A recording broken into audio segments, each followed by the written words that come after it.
I'd like to acknowledge that it is a privilege to be here with you today, and on behalf of the U.S. Army Corps of Engineers, Philadelphia District, I'd like to express what an honor it is to build a facility of such vital importance to the Air Force and the airlift mission here at Dover.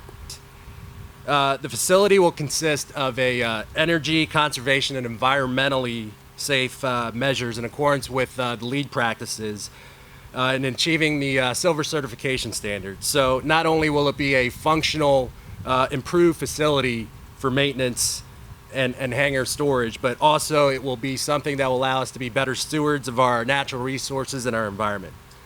The facility will be constructed on a 25-year life cycle prior to any major renovations being required, and a 50-year replacement life cycle. I'd also like to recognize from our team from the Philadelphia District, Barbara Moffitt, for her expert management of the design process, as well as our team here in the resident office, John Agami, Tom Lavender, Rohan Patel, and the entire team that has been working this project. I could not be more proud to carry on the Army Corps' tradition of supporting our partners here at Dover Air Force Base and the state of Delaware. Thank you. Go.